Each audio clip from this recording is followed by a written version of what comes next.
बिस्मिल्लाहिर्रहमानिर्रहीम। जब से होश संभाला खुद को कभी बच्चा महसूस ही ना किया। मेरी दुनिया एक तंग सा कमरा था, किचन के धुएं से भरा हुआ, और एक औरत जिसे सब चची कहते थे, मगर मेरे लिए वो एक साया थी जो हर रोज मेरे वजूद पर अपनी वहशत डालती थी।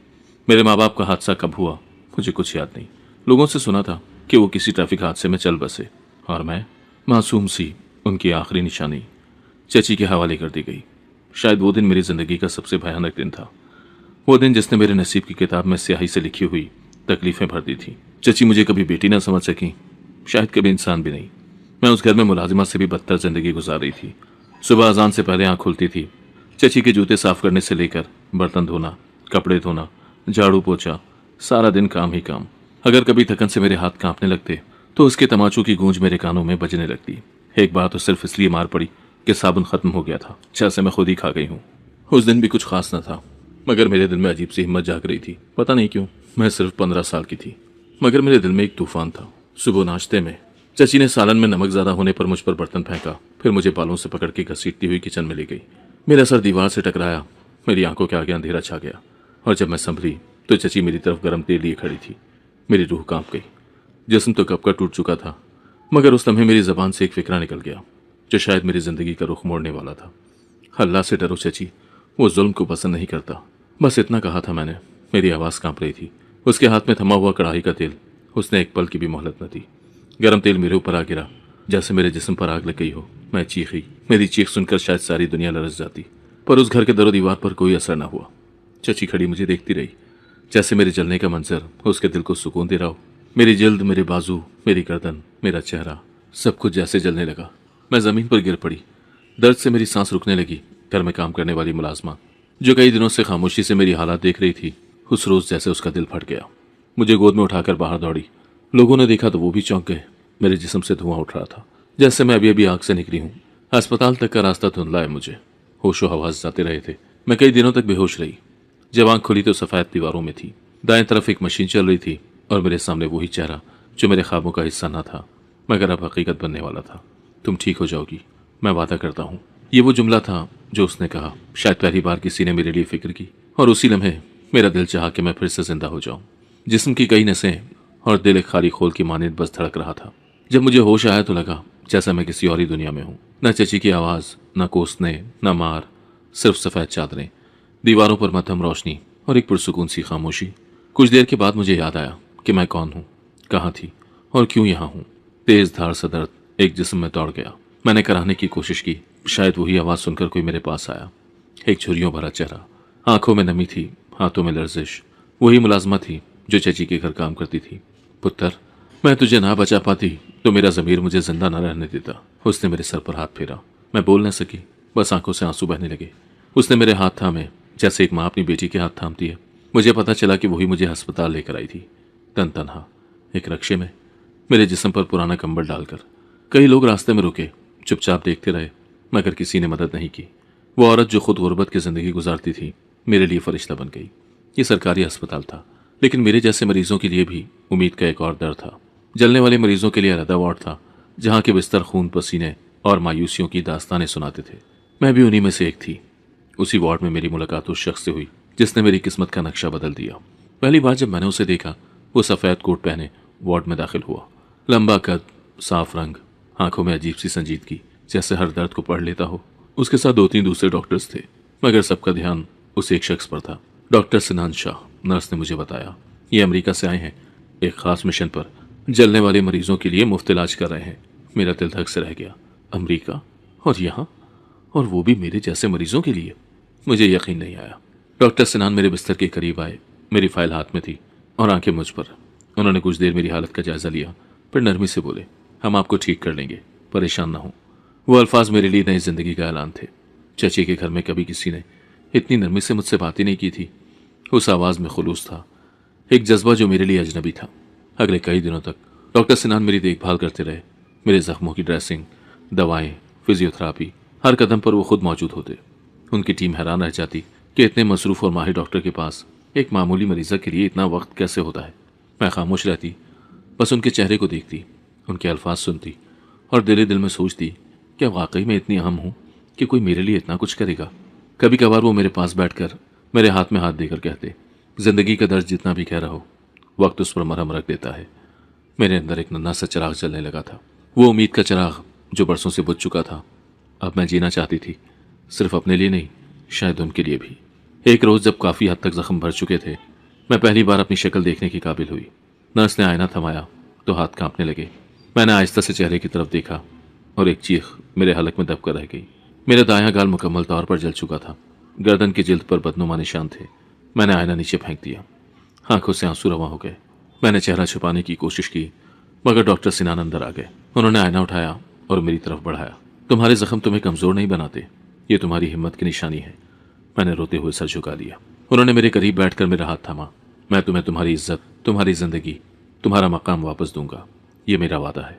ये जुमला जैसे मेरे अंदर कोई नई रूह फूंक गया। अब मैं सिर्फ एक चलने वाली लड़की नहीं थी, मैं डॉक्टर सिनान के लिए खास थी। शायद उसकी हमदर्दी में कुछ और भी था। अस्पताल के दिन बीतने लगे, मैं पहले से बेहतर महसूस करने लगी। दर्द अब भी था जिस्म में, दिल में, मगर एक तसल्ली भी थी। वो तसल्ली जो सिर्फ एक सच्चे इंसान के होने से मिलती है। मैं अब उस लम्हे का इंतजार करने लगी जब मैं इस अस्पताल से बाहर निकलूंगी, नए चेहरे के साथ नहीं, मगर नए हौसले के साथ, और शायद उसके साथ जिसने मेरे जख्मों पर हाथ रखा और कहा, तुम अकेली नहीं हो। वो दिन जब डॉक्टर सिनान ने मेरी फाइनल ड्रेसिंग की, मेरे लिए एक नई जिंदगी का आगाज था। जख्म तकरीबन भर चुके थे, दर्द की शिद्दत कम हो चुकी थी और चेहरे पर अब आईने से डरने वाली वो वहशत बाकी न रही थी। डॉक्टर सिनान मेरे साथ वार्ड से बाहर निकले तो मेरा दिल अजीब सी धड़कनों से भरा हुआ था। अस्पताल के सहन में खुली फिजा, हल्की धूप और परिंदों की आवाज ने एक मानूस सा सुकून दिया। वो खामोशी से मेरे साथ चलते रहे और फिर एक बेंच पर बैठने का इशारा किया। मैं बैठ गई। उनके चेहरे पर एक संजीदा सी मुस्कुराहट थी। तुम जानती हो, कुछ लोगों की जिंदगी में दर्द आता है, वो दर्द झेल कर और भी खूबसूरत हो जाते हैं। उनकी आवाज में वही नरमी थी जो मेरे दिल को सहारा देती थी। मैं खामोशी से जमीन को देखती रही। मेरे हाथ लरसने लगे थे, कुछ कहना चाहती थी मगर अल्फाज कम पड़ गए थे। मैं चाहता हूं तुम अपनी जिंदगी को दोबारा शुरू करो। वो रुके, फिर कहा, मेरे साथ। मेरी सांस रुक सी गई। उनका मतलब निकाह था? क्या मैं वाकई इतनी काबिल हो सकती हूँ कि एक कामयाब, खूबसूरत और नेक इंसान मुझे अपनी जिंदगी में इतनी बड़ी जगह दे? तुमसे निकाह करना चाहता हूँ, किसी तर्ज या हमदर्दी से नहीं, बल्कि इसलिए कि तुम वो औरत हो जिसने जिंदगी की तलखियों को झेला और फिर भी खुद को मिट्टी में दफन होने नहीं दिया। तुम मजबूत हो और मैं चाहता हूं कि तुम मेरे साथ रहो। आंसू मेरी आंखों से बह निकले। मैंने इस बात में सर हिलाया। आवाज नहीं निकली, बस दिल की धड़कन ने जवाब दिया। निकाह सादा था। अस्पताल के एक छोटे से कमरे में एक मौलवी साहब, 2 गवाह और वही मुलाजमा जिसने मेरी जिंदगी बचाई थी, मेरे सर पर हाथ रखकर दुआ कर रही थी। मेरी आंखों में नमी थी, दिल में शुक्र और जबान पर खामोशी। डॉक्टर सिनान अब मेरे शौहर थे, मेरे मुहाफिज, मेरे साथी और मेरी इज्जत। उनके घर का पहला दिन आज भी याद है। वो कोठी बहुत बड़ी थी, हर कमरे में खुशबू, हर खिड़की से रोशनी, हर दरो दीवार पर सुकून की परछाइयाँ। मैंने जिंदगी में पहली बार एक नरम बिस्तर देखा, पहली बार खाने की मेज पर बैठकर खाना खाया। वो मुझे खुद प्लेट में खाना निकाल कर देते, मेरी आदतें पूछते, मेरी कहानियां सुनते। मैंने चची को भुलाने की कोशिश की, उन यादों को दफन करने की जो मेरे अंदर एक जख्म बनकर बसी हुई थी। सिनान ने कभी मेरे माजी पर सवाल ही नहीं किया, वो बस मेरे हाल को खूबसूरत बनाते रहे। मगर कहीं ना कहीं मेरे अंदर चची का साया अभी भी छुपा हुआ था। मैं रात को ख्वाब में उसे देखती, कभी वो मुझे पीछे से बालों से पकड़ती, कभी जलता हुआ तेल मेरे चेहरे पर गिरता। सिनान मेरी आंखों की नमी समझते और बगैर कुछ कहे मेरा हाथ थाम लेते। वही लम्स मेरी रूह को तसल्ली देता था। जिंदगी एक पुरसुकून रास्ते पर चल पड़ी थी। हम रोज शाम को चाय पीते, घंटों बातें करते। वो अमेरिका के दिन सुनाते, मैं अपने माजी से चुने चंद नरम गोशे बांटती। अक्सर वो कहते, तुम में एक लिखारी छुपी हुई है, अपने दर्दों को सफ़ों पर उतार दो। मैंने लिखना शुरू किया, अपनी कहानी, अपने आंसू, अपनी उम्मीद। और सिनान मेरी तहरीरों को पढ़कर कहते, तुम सिर्फ मेरे दिल की मलका नहीं हो, तुम अल्फाज की शहजादी भी हो। अब मैं खुश थी, मुतमईन थी, मगर किस्मत के खेल में हमेशा कोई ना कोई मोड़ बाकी रहता है। मुझे नहीं मालूम था कि जिस माजी को मैं दफन कर चुकी हूँ वो अचानक मेरे सामने आ खड़ा होगा, वो भी एक ऐसे रूप में जिसे मैं पहचानने से इनकार नहीं कर सकूंगी। एक दिन मैं सिनान के साथ एक खूबसूरत रेस्टोरेंट में खाने पर गई। हम दोनों की शादी की सालगिरह थी। जी हाँ, हमारी शादी की भी और मेरी नई जिंदगी की भी। हम हर साल ये दिन बाहर गुजारा करते, जैसे ये दिन मेरे लिए एक नई दुनिया की दहलीज हो। हमने खाना खाया, खूब हंसे, बातें की। मेरी हंसी सुनकर सिनान हमेशा कहते, यही आवाज़ मेरी दुनिया है। मैं उन आंखों में मोहब्बत देखती थी और दुआ करती थी कि मेरी किस्मत हमेशा इसी रोशनी में सांस ले। जब बाहर निकले, शाम का आसमान नीला पीला हो चुका था। सड़क पर हल्की हल्की हवा चल रही थी। मैंने सिनान का हाथ थाम रखा था जब अचानक मेरी नज़र एक फकीरनी पर पड़ी। वो सड़क के किनारे बैठी, कांपती हुई, मट्टी में लथपथ, मैली कुचैली चादर में लिपटी हुई, हाथ फैलाए बैठी थी। मेरे कदम एक लम्हे को रुके। दिल में एक अनजानी सी बेचैनी दौड़ गई। मैंने गौर से उस चेहरे की तरफ देखा और मेरी रूह जैसे बदन से निकल गई। वही चेहरा जिस पर कभी गुरूर की छाप थी, नफरत की शिद्दत थी और जबर का साया। अब वही चेहरा जला हुआ था, बिगड़ा हुआ, पहचानने के काबिल ना था, मगर मेरी नज़र ने उसे पहचान लिया था। चची। मेरी सांस जैसे बंद होने लगी, मेरा जिस्म लरजने लगा। मैंने आंखें मींच लीं, जैसे ये सब ख्वाब हो, कोई वहम हो, कोई धोखा हो। पर जब दोबारा देखा, वो फकीरनी वही थी। उसकी आंखों में वही करख्तगी थी, मगर अब नमनाक, शिकस्त खूरदा और बेबस।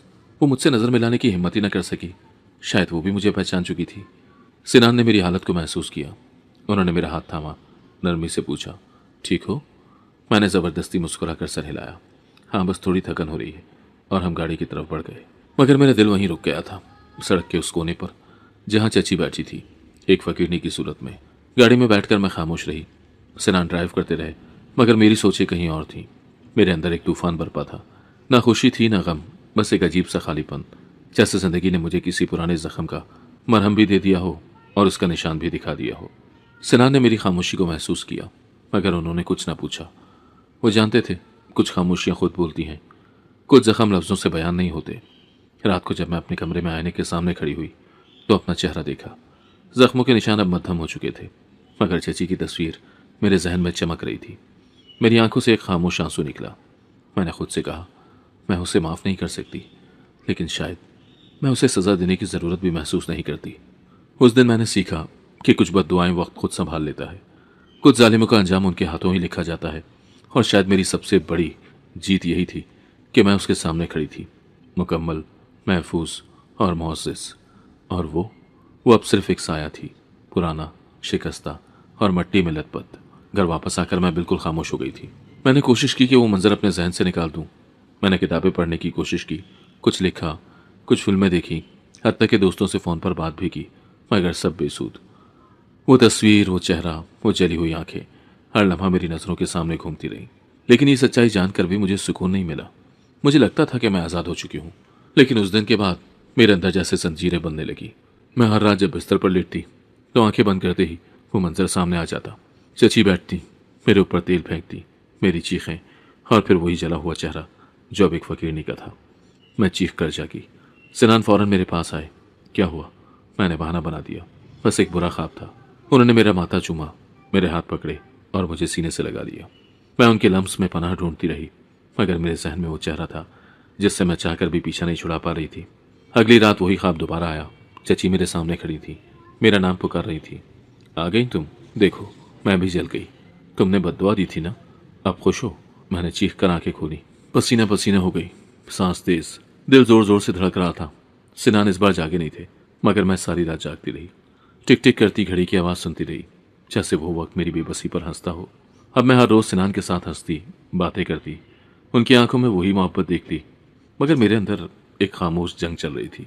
मुझे चची का सामना करने का खौफ नहीं था, मुझे ये तस्लीम करना मुश्किल लग रहा था कि मैं इतनी मजबूत नहीं हूँ जितनी मैं खुद को समझती थी।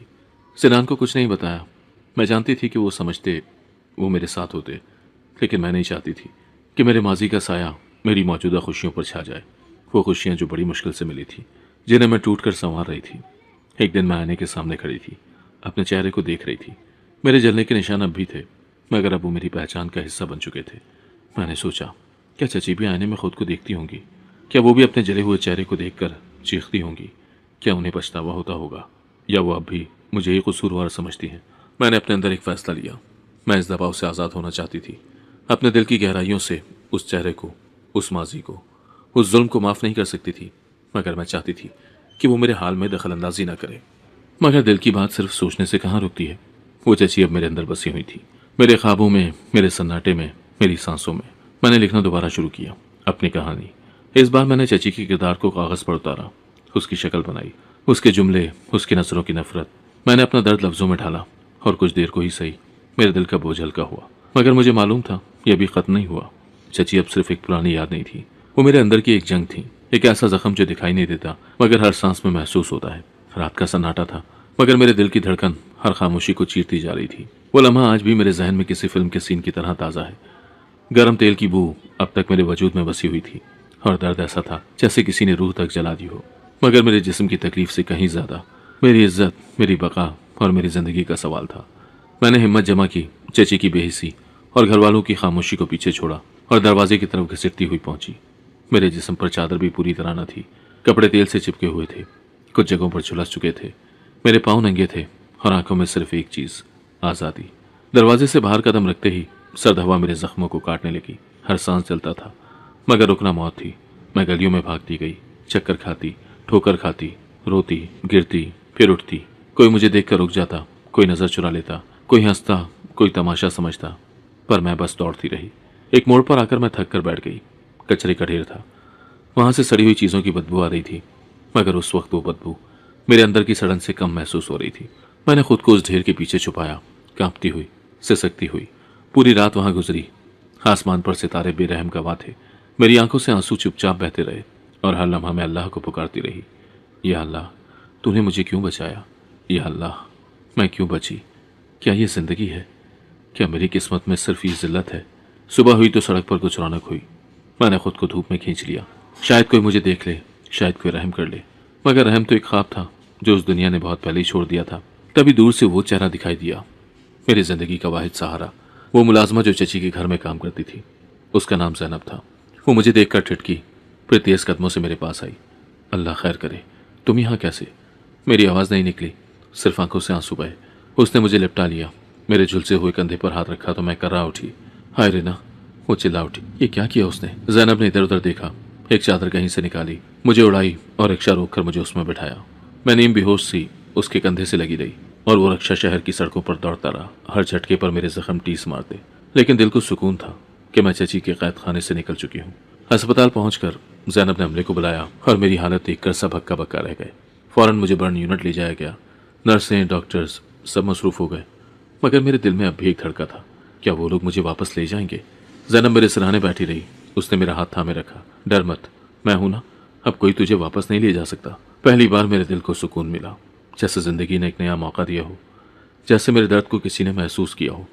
वो दिन मेरी जिंदगी का सबसे स्याह और सबसे रोशन दिन था। स्याह क्योंकि मैं जमीन पर गिरी हुई, कचरे में छुपी हुई, अपनी इज्जत बचाती फिर रही थी, और रोशन क्योंकि वही दिन मुझे अस्पताल तक ले आया, जहां मेरी जिंदगी एक नए मोड़ पर आ गई। मैंने वो लम्हे अपनी रूह में कैद कर लिए, क्योंकि वही मेरी असल कहानी थे। वही दुख, वही सड़कें, वही सन्नाटा, वही मेरी आज़ादी की पहली चीख थी। अब जब भी मैं आईने में खुद को देखती हूँ, उन झुलसे निशानात के पीछे वो रात नजर आती है और मैं खुद को कहती हूँ कि तूने हार नहीं मानी थी, तू भाग निकली थी, तू जीत गई थी। मैंने कभी सोचा ना था कि एक दिन वो औरत जो मेरी जिंदगी का सबसे भयानक चेहरा थी, खुद एक ऐसे हाल में मेरे सामने आएगी कि मुझे उस पर रहम आने लगेगा। मैंने चची को सड़क के किनारे जली हुई हालत में बैठे देखा तो दिल में एक शोर उठा, जैसे माजी की कब्रें फटकर मेरे अंदर आ गई हों। मगर मैं खामोश रही, क्योंकि मेरी जिंदगी का सुकून उस लम्हे किसी सवाल से ज्यादा कीमती था। मगर खामोशी भी एक हद तक ही साथ देती है। चंद दिन बाद मैंने अपनी मुलाजमा जैनब को उस बारे में बताया। वही जैनब थी जिसने बरसों पहले मुझे चची के जुल्म से निकाला था। उसने मेरी बात सुनी, फिर सर झुकाया और बोली, बीबी जी, मैं जानती हूँ वो फकीरनी कौन है, वो वाकई आपकी चची है। मेरे वजूद में जैसे बिजली दौड़ गई। मैं खामोशी से उसे देखती रही, और उसने जो बताया वो मेरे तस्वुर से भी ज्यादा तल्ख था। जैनब ने कहा, उस दिन के बाद जब मैं आपको अस्पताल ले गई, चची के शौहर ने सब सुन लिया। उन्हें तो पहले ही आपके साथ होने वाले सुलूक पर गुस्सा था, लेकिन जब उन्हें पता चला कि चची ने आप पर तेल फेंका तो उन्होंने उसे घर से निकाल दिया। मेरे दिल में अजीब सी खामोशी छा गई। एक औरत जो सारी जिंदगी दूसरों को नीचा दिखाती रही, आखिरकार खुद जमीन पर गिर गई। जैनब बोलती रही, चची तो यही समझती रही कि मैंने आपको छुपा कर रखा है, इसीलिए कई दिनों तक मोहल्ले वालों से आपका पता पूछती रही। वो पागलों की तरह चीखती फिरती, मगर किसी ने कुछ ना बताया। फिर एक दिन वो खुद जल गई। कैसे? मैंने बमुश्किल आवाज निकाली। उसने खुद पर चराग का तेल डालकर खुदकुशी करने की कोशिश की, मगर बच गई। सिर्फ आधा चेहरा जल गया। तब से वो सड़कों पर है, मांगने लगी है। खाने को कुछ ना हो तो कूड़े से उठाती है। जो औरत कभी खिदमत नहीं करती थी, अब दूसरों के पांव पकड़कर भीख मांगती है। मैं पत्थर बन गई। मेरे दिल में वो मंजर घूमने लगा, चची का चेहरा जो कभी गुरूर से तनकर बोलता था, अब झुका हुआ, जला हुआ, शिकस्त खूरदा। क्या ये इंसाफ था? क्या ये कुदरत का इंतकाम था, या वो बद्दुआ थी जो मेरे दिल से निकली थी? जैनब ने आह भरी, बीबी जी, वो औरत अब वो नहीं रही। वक्त ने उसे ऐसा तोड़ दिया कि अब उसके पास सिर्फ पछतावा है। वो अक्सर खुद से बातें करती है, कहती है मैंने उस लड़की के साथ जुल्म किया, अल्लाह ने मुझे उसी आग में डाल दिया। मेरे अंदर कोई चीज़ लरस गई। चची को देखकर मैंने नफरत महसूस की थी, मगर आज जब सच्चाई सामने आई तो एक दर्द सा हुआ, जैसे एक बार फिर बचपन की वो बेबसी मेरी रूह में पलट आई हो। रात को मैं बहुत देर तक जागती रही। चची का चेहरा आंखों में घूमता रहा। मैंने सिनान से कुछ नहीं कहा, बस चुपचाप लेटी रही। दिल में एक उलझन सी थी कि क्या मुझे खुशी महसूस होनी चाहिए कि वो औरत जिसने मुझे अजियत दी अब वो खुद अजियत में है, या दुख कि वो भी एक इंसान थी जिसका अंजाम ये हुआ। मैं सोचती रही कि अगर उस दिन चची ने तेल ना फेंका होता तो क्या वो आज भी इस हाल में होती, या शायद वक्त उसे वैसे भी सजा देता। मेरे दिल में बार बार एक बात आ रही थी, वो जो दूसरों के नसीब बिगाड़ते हैं कुदरत उनका हिसाब जरूर करती है, लेकिन मैं भी तो उसी कुदरत की मखलूक थी जिसने अपनी जान बचाने के लिए रात कचरे में गुजारी थी, जिसने जिंदगी की भीख मांगी थी। अब वो चची जिसके सामने मेरा वजूद कुछ न था खुद सड़कों पर थी। मेरी आंखें भर आईं। मैंने अपने दिल से पूछा क्या मैं उसे माफ़ कर दूं, लेकिन फौरन ही एक अंदरूनी आवाज़ आई, माफ़ी का मतलब कमज़ोरी नहीं, मगर तुम्हें आज़ाद करने का एक रास्ता हो सकता है। शायद वक्त ने हम दोनों को अपने अंदाज में सज़ा दी। मुझे जलाया मगर संवारा, उसे जलाया और तन्हा छोड़ दिया। कभी कभी इंसान की जीत यही होती है कि वो खामोश होकर सब कुछ देखता है, क्योंकि कुछ जुल्म का जवाब वक्त खुद देता है और कुछ सच्चाइयाँ अपने आप बोलने लगती हैं। चची की हालत जानने के बाद मैं कई दिनों तक किसी और ही कैफियत में रही। दिन गुजर जाते, मैं रोज़मर्रा के काम करती, सिनान से बातें करती, मुस्कुराती भी, मगर अंदर जैसे हर वक्त कोई सवाल सरगोशी करता रहता, क्या तुम माफ़ करोगी? मेरे लिए माफ़ करना आसान नहीं था। चची ने मुझे सिर्फ जिस्मानी तकलीफ नहीं दी थी, उन्होंने मेरे बचपन की मासूमियत छीनी थी, मेरे ख्वाब जलाए थे, मेरे हर एहसास को रौंद डाला था। वो सिर्फ एक जालिम औरत नहीं थी, वो मेरा माजी थी। वो हर चीख, हर जख्म, हर वो आंसू थी जो किसी ने भी ना पूछा। मगर अब जब वो सड़क पर बैठी एक फकीरनी की सूरत में नजर आती थी तो दिल के किसी कोने में हमदर्दी भी जागती थी। शायद वो औरत जो कभी मुझ पर जबर करती थी अब खुद वक्त के जबर तले आ चुकी थी। एक दिन मैं अपने कमरे में बैठी, हाथ में अपनी पुरानी डायरी थामे वो सब लिख रही थी जो दिल में चल रहा था। अल्फाज बहते जा रहे थे जैसे किसी ने बंद दरवाज़ा खोल दिया हो। मैं बदला ले सकती हूँ, मैं चाहूँ तो जाकर सबके सामने उसकी हकीकत बयान कर दूँ।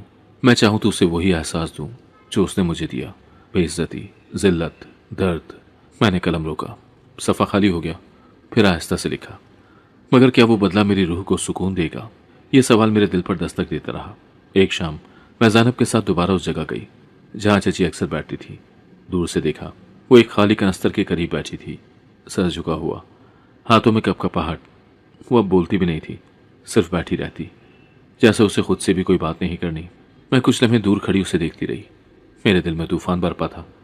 मैं चाहती थी कि जाकर उसके सामने खड़ी हो जाऊं, उसे बताऊं कि मैं वही लड़की हूं जिसे उसने जलाया, जिसे वो एक बोझ समझती थी। मैं चाहती थी कि वो मेरी आंखों में मेरी कामयाबी, मेरा सुकून, मेरा मकाम देखे। लेकिन मैं वहां खड़ी रही, चुपचाप। ज़ैनब ने आहिस्ता से कहा, बीबी जी, माफ़ी कभी दूसरों के लिए नहीं मांगी जाती, यह खुद को आज़ाद करने का अमल होता है। मैंने उस लम्हे चची को देखा, बहुत गौर से। वो अब वो चची नहीं थी जो मेरी रूह पर छा गई थी। वो एक तबाहाल, बिखरी हुई औरत थी जिनका तकब्बुर वक्त ने कुचल दिया था, जिनके पास ना गुरूर था, ना इख्तियार, ना ज़बान, और शायद ना ही एहसास बाकी बचा था। मैं पलट आई, कुछ न कहा, न किया। मैंने न बदला लिया, न माफ़ किया, बस छोड़ दिया। उस दिन मैंने एक फ़ैसला किया, मैं इस नफ़रत को अपने अंदर से निकाल फेंकूंगी, क्योंकि नफ़रत भी जहर की तरह होती है। वो पहले अंदर ही अंदर आपको खा जाती है, फिर दूसरों पर गिरती है, और मैं अब मज़ीद जहर अपने अंदर नहीं रखना चाहती थी। रात को जब मैं सिनान के पास बैठी तो पहली बार मैंने उसे चची के बारे में सब कुछ बताया। वो खामोशी से सुनते रहे, एक बार भी नहीं टोका। मैंने कहा, मैं नहीं जानती कि मैंने माफ़ किया है या नहीं, लेकिन मैंने अपना दिल खाली कर दिया है और यही मेरे लिए काफ़ी है। सिनान ने मुस्कुराकर मेरा हाथ थामा। कभी कभी सबसे बड़ी ताकत यही होती है कि हम बदला ना लें और फिर भी जीत जाएं। मुझे लगा जैसे मेरा बोझ हल्का हो गया हो। मेरे दिल में ना गुस्सा था, ना बेचैनी। मैंने चची को उनके हाल पर छोड़ दिया, क्योंकि अब वो मेरे लिए कुछ नहीं थी, ना दुश्मन, ना मजलूम, बस एक अंजाम। और मैं आज़ाद थी, मुकम्मल, और अपने रब की शुक्रगुजार कि उसने मुझे बदले के रास्ते पर नहीं, दरगुजर के रास्ते पर चलने की हिम्मत दी। वो दिन एक मामूल की तरह शुरू हुआ था। मैंने सिनान के लिए नाश्ता तैयार किया, उसके साथ चाय पी, कुछ देर खिड़की से बाहर झांकती रही, जहां धूप आहिस्ता आहिस्ता सहन पर फैल रही थी। जिंदगी पुरसुकून थी, या शायद मुझे लगता है कि अंदर कहीं एक खौफ अब भी सोया हुआ था, एक पुराना साया जो कभी कभी ख्वाबों में आता और मैं जागते हुए खुद को तसल्ली देती कि सब ठीक है। मगर सच तो ये था कि हर कहानी के अख्तिताम से पहले एक आखिरी हलचल जरूर होती है। उस रोज शाम के वक्त दरवाजे पर जोर की दस्तक हुई। मुलाजिम ने दरवाज़ा खोला तो एक औरत अंदर घुसने की कोशिश कर रही थी। मैं ऊपर की खिड़की से ये सब देख रही थी। उसके चेहरे पर गुस्सा, आंखों में जुनून और आवाज में वही कड़क जो बरसों पहले मेरे दिल को दहला देती थी। मैं उससे मिलना चाहती हूँ, वो यहाँ छुपी हुई है, मुझे पता है। वो चिल्लाती जा रही थी। मैंने सुना और दिल की धड़कन एकदम तेज हो गई। वो आवाज, वो लबो लहजा, कुछ बदला नहीं था। चची। जैनब ने फौरन मुझे बुलाया। बीबी जी, वो नीचे चची है। मेरे पांव जैसे जमीन से जम गए। मैं कुछ लम्हे साकत रही, फिर आहिस्ता से नीचे आई, लेकिन दरवाजे से दूर ही रुक गई। मैं उसे नहीं देख सकती थी, पर सुन सकती थी। वो अब भी वही थी जो सब कुछ बर्बाद कर देने का हौसला रखती थी। उसने मेरा सब कुछ छीना है। वो मेरी बहू बनती फिर रही है, डॉक्टर की बीवी बनी है, और मैं सड़क पर पड़ी हूँ। चची की आवाज में नफरत थी और साथ ही एक अजीब सी बेबसी। सिनान तब तक दरवाजे पर आ चुके थे। उन्होंने चची को रोका। ये कोई तरीका नहीं है किसी के घर आने का। आपको अगर कुछ कहना है तो किसी तहजीब से कहें। चची ने सिनान को गौर से देखा। शायद उसे तब यकीन आया कि वो वाकई वही शख्स है, मेरा शौहर। उसके चेहरे पर एक पल के लिए जैसे खून दौड़ गया। फिर वो एकदम जोर से चिल्लाई, नहीं, तुम्हें नहीं मालूम ये कौन है। ये लड़की नहीं है, ये तो अजाब है। मैंने इसको पाला, ये मेरी दुश्मन बन गई। सिनान ने सख्त लहजे में जवाब दिया। जो औरत एक बच्ची पर तेल फेंक दे, वो सिर्फ दुश्मनी नहीं, दरिंदगी करती है, और ऐसी दरिंदगी का नतीजा आपको आज नजर आ रहा है। चची की आवाज बंद हो गई, जैसे किसी ने उसकी जबान पर मोहर लगा दी हो। फिर वो एक पल को खामोश रही और अगले लम्हे दरवाजे पर थप्पड़ मारा। तुम सबने मुझे बर्बाद किया, मैं कुछ भी नहीं छोड़ूंगी। मुलाजिम ने दरवाजा बंद कर दिया और सिनान ने पुलिस को कॉल की ताकि वो उसे सड़क से हटा दें। मैं तब भी खामोशी से सब कुछ देखती रही थी। जैनब मेरे करीब आई, मेरे हाथ थामे। बीबी जी, वो अब टूट चुकी है, उसके पास कुछ बाकी नहीं। ये उसकी आखिरी कोशिश थी। मैंने आहिस्ता से सर हिलाया। मुझे पता था कि चची अब माजी की एक बोसीदा परछाई थी, जो हर मुमकिन कोशिश कर रही थी कि मेरे हाल में दरार डाल दे। उस रात सिनान मेरे साथ बैठे रहे। मैंने खामोशी से खाना खाया और फिर वो बोले, वो तुम्हें कमजोर समझती रही, मगर आज उसने देखा कि तुम मुझसे कहीं ज्यादा ताकतवर हो। तुमने उसे जवाब नहीं दिया। ये तुम्हारी जीत है। मैंने उनकी आंखों में देखकर एक हल्की सी मुस्कुराहट दी। मेरे अंदर अब बदले की जगह नहीं बची। बस दुआ है कि वो जहां भी हो, अल्लाह उसे सुकून दे। लेकिन दिल की तह में एक धीमी सी फसील भी खड़ी हुई थी, एक यकीन कि कुछ लोग कभी नहीं बदलते। वो जलते रहते हैं और जलाने की ख्वाहिश में खुद ही राख बन जाते हैं। चची चली गई, नाकाम, खाली हाथ, और शायद दिल में वही आग लिए जो उसने मेरे लिए जलाई थी। और मैं खामोश रही, मुतमईन रही, क्योंकि मैं जानती थी मेरी खामोशी ही उसकी सबसे बड़ी शिकस्त थी। जिंदगी में जब सुकून का लम्हा आता है तो इंसान धोखा खा जाता है कि शायद अब तूफान गुजर गया है। मैं भी उसी खाम ख्याली में मुब्तला थी। चची के आखिरी शोर शराबे के बाद मैंने सोचा था कि वो अब खत्म हो चुकी है, टूट चुकी है। वो अब मेरे लिए एक बेअसर साया है, मगर मैं गलत थी। उस दिन मैं बाजार गई थी, अकेली। सिनान किसी मीटिंग में थे और मैंने सोचा कि कुछ चीजें खुद से खरीद लूं। हल्की सी बारिश हो रही थी, मौसम में खनकी थी। मैंने एक दुकान पर रुककर कुछ चूड़ियां ली, फिर एक किताबों के स्टॉल पर जाकर अपनी पसंद की किताब देखी। मैं खुश थी, सुकून में थी, मगर सुकून का यही लम्हा मेरी जिंदगी का सबसे खतरनाक लम्हा निकला। मैं सड़क के किनारे खड़ी टैक्सी के इंतजार में थी जब एक सफेद वैन आकर मेरे सामने रुकी। मैंने पीछे हटने की कोशिश की, मगर दो आदमी फौरन उतरे, मेरे मुंह पर हाथ रखा और मुझे अंदर घसीट लिया। मैंने चीखने की कोशिश की, मगर मुंह पर कपड़ा बंधा हुआ था, आंखों पर पट्टी और जिस्म पर गिरफ्त इतनी सख्त कि मैं सिर्फ तड़प सकती थी। दिल जोर जोर से धड़क रहा था, सांसें बंद हो रही थीं। मुझे लगा कि शायद ये कोई और है, कोई डाकू या लुटेरा, मगर दिल के किसी कोने में एक पुरानी जानी पहचानी बू आ रही थी, नफरत, हसद और इंतकाम की। गाड़ी बहुत देर तक चलती रही। मैं वक्त का अंदाजा नहीं लगा सकती थी, न रास्ते का। बस दिल में एक ही दुआ थी कि कोई मुआवजा हो जाए और सिनान को मेरे बारे में पता चल जाए। जब गाड़ी रुकी तो मुझे घसीट कर उतारा गया। मेरे कदमों में कांटे थे, जमीन कच्ची और गीली थी। पट्टी उतारी गई तो आंखों के सामने एक अंधेरी बदबूदार झोंपड़ी थी, पुरानी शिकस्ता दीवारें, एक कोने में जला हुआ चूल्हा और कुछ पुरानी चादरें फर्श पर बिछी हुई थी। मुझे एक झोंपड़ी में फेंक दिया गया। मैं जमीन पर गिरी, जिस्म में दर्द की टीसें उठी। एक लम्हे को मुझे लगा जैसे मैं फिर उस पुरानी दुनिया में वापस आ गई हूँ, जहां सिर्फ दर्द और खौफ था। फिर वही आवाज सुनाई दी, वही जो मेरे बचपन की चीखों पर कह कहे लगाती थी। क्या सोचा था, बचकर निकल जाओगी? अल्लाह ने मुझे सजा दी, अब तेरी बारी है। चची खड़ी थी, उसके चेहरे का आधा हिस्सा जला हुआ था, मगर आंखों में वही पुराना जुनून, वही गुरूर, वही पागलपन। वो कुछ लम्हे तक मुझे देखती रही, फिर एक कह कहा मारा, देखा, मैं अब भी कुछ कर सकती हूँ। मैंने कुछ कहना चाहा, मगर आवाज ना निकली। मेरी जबान जैसे बंद हो गई थी। सिर्फ इतना कह सकी, तुम्हें क्या मिलेगा मुझे कैद करके? चची आगे बढ़ी, मेरे बालों को पकड़कर ऊपर किया। सुकून मिलेगा, तुझे भी दुख दूंगी जैसे तूने मुझे दिया, तुझे भी सड़क पर घसीटूंगी जैसे मैं घसीटी गई। मेरी आंखों से आंसू निकल आए, मगर वो रहम नहीं, बेबसी थी। मैं जानती थी कि वो औरत पागल हो चुकी है और अब उसे सिर्फ इंतकाम की आग जलाए हुए है। पूरी रात मैं उस झोंपड़ी में कैद रही। बाहर गुंडे पहरा देती रहे। मैंने दीवारों को देखा, छत पर लटकते बोसीदा कपड़ों को, और अपने अंदर की सिसकियों को दबाया। मैं दुआ करती रही। आंखों से खामोश आंसू बहते रहे और दिल में सिर्फ एक उम्मीद बाकी थी कि वो मुझे ढूंढ लेंगे। सुबह हुई तो रोशनी ने झोंपड़ी में एक नई वहशत दिखाई। चची चुपचाप बैठ गई थी, जैसे रात की सारी तवानाई खत्म हो चुकी हो। उसके चेहरे पर उदासी भी थी, लेकिन इंतकाम का जहर अब भी बाकी था। सिनान तुझे ढूंढेगा, पर मैं उसे तुझे नहीं दूंगी। वो भी देखेगा कि उसकी बीवी कितनी कमजोर है और मैं कितनी ताकतवर। मैं खामोश रही। मुझे मालूम था कि मेरा खामोश रहना ही मेरी ताकत है। वो पागल हो चुकी थी और मैं अब उसके सामने एक मासूम कैदी नहीं, बल्कि एक मजबूत औरत थी जिसने माजी को शिकस्त दी थी। मगर उस वक्त मेरी सबसे बड़ी ज़रूरत वो ताकत थी जो कहीं दूर मेरे लिए तड़प रहा होगा। सिनान, मेरी आखिरी उम्मीद, मेरी आखिरी पनाह। वक्त का एहसास खत्म हो चुका था। झोंपड़ी के अंदर हर लम्हा सदियों जैसा लगता था। चची खामोश हो चुकी थी, शायद थक गई थी या अपने ही अंदर की चीखों में गुम। मैं एक कोने में सिमटी बैठी थी, दुआ करते हुए, अपनी हर सांस को बचाते हुए। मुझे यकीन था कि सिनान मुझे ढूंढेंगे। वो खामोश नहीं बैठ सकते। उधर मेरी गुमशुदगी की खबर सुनकर सिनान जैसे पागल हो गए थे। जैनब ने बाद में बताया कि जब मैं घर न लौटी और मेरा फ़ोन बंद मिला तो सिनान ने फ़ौरन पुलिस को इत्तला दी। खुद अस्पताल की शिफ्ट छोड़कर हर जगह मुझे ढूंढते रहे। दुकानों से सीसीटीवी फुटेज निकलवाने लगे। हर जान पहचान वाले से पूछा, हर मुमकिन दरवाज़ा बजाया। पुलिस भी हरकत में आ गई थी, मगर कोई सुराग नहीं मिल रहा था। एक तरफ मेरा वजूद अंधेरी झोंपड़ी में कैद था और दूसरी तरफ सिनान की रूह शहर की सड़कों पर भटक रही थी।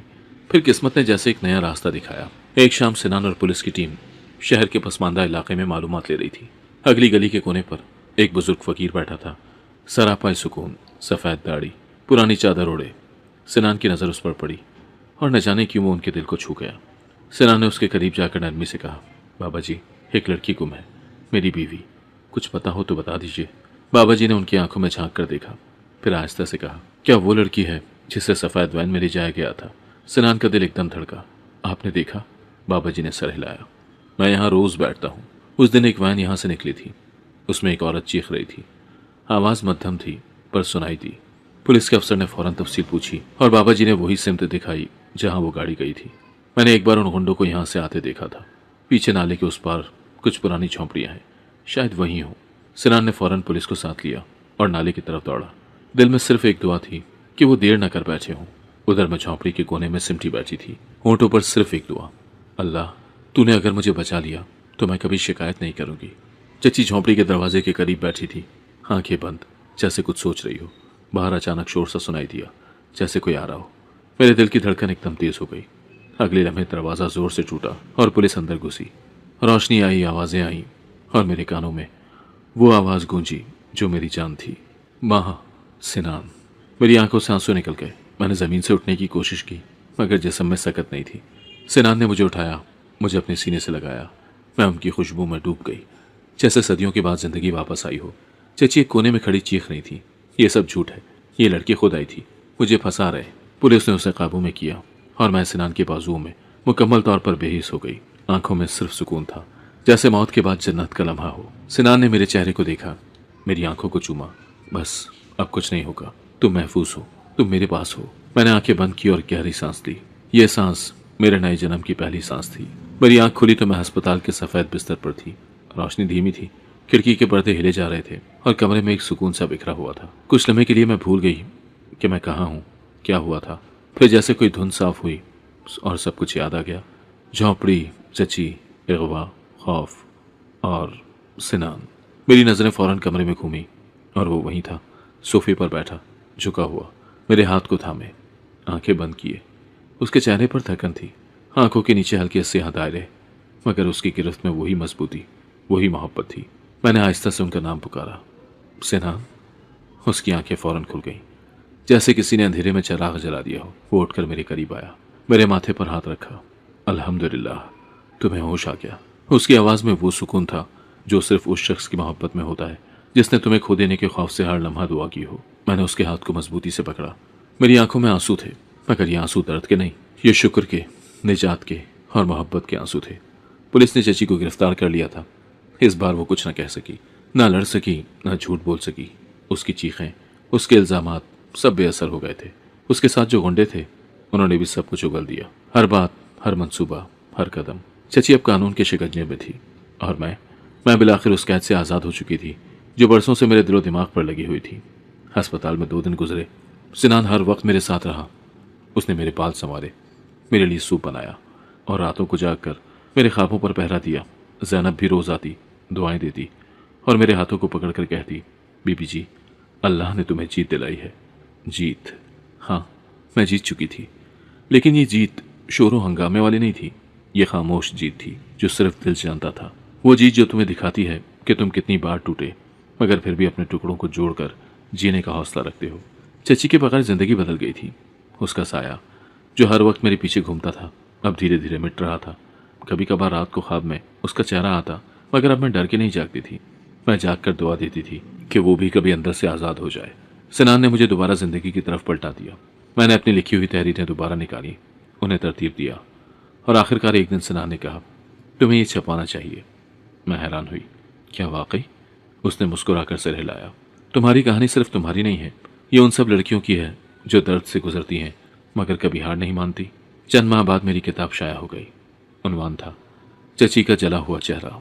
लोगों ने पढ़ा, सराहा और मेरी कहानी बहुत सी रूहों को छू गई। मैंने अपनी अजियत को ताकत में बदल दिया और मेरे लफ्ज़ों ने दूसरों को जीने की हिम्मत दी। अब जब मैं आईने में खुद को देखती हूँ तो मुझे वो पुरानी लड़की याद आती है जो एक झोंपड़ी में कैद दुआ करती थी, और फिर वो लम्हा जब एक मोहब्बत भरा हाथ उसे कैद से निकाल आया था। अब मैं मुकम्मल हूँ, माजी से आज़ाद, मोहब्बत से भरी और अपने वजूद पर फ़ख्र करती हुई। ये मेरी नई ज़िंदगी है और मैं इसे शुक्र, सब्र और मोहब्बत के साथ जीने का अज़म रखती हूँ। और सिनान, वो अब भी हर रात मेरे बालों में उंगलियां फेरते हुए कहता है, तुम मेरी जीत हो महा, और तुम्हारे साथ मैंने ज़िंदगी जीती है। अगर आपको आज की कहानी पसंद आई है तो वीडियो को जरूर लाइक कीजिएगा और अपने दोस्तों के साथ भी शेयर कीजिएगा। और हाँ, अगर आपने अभी तक हमारा चैनल सब्सक्राइब नहीं किया तो जरूर सब्सक्राइब करें। मिलते हैं कल एक नई और दिलचस्प कहानी के साथ। अल्लाह हाफिज।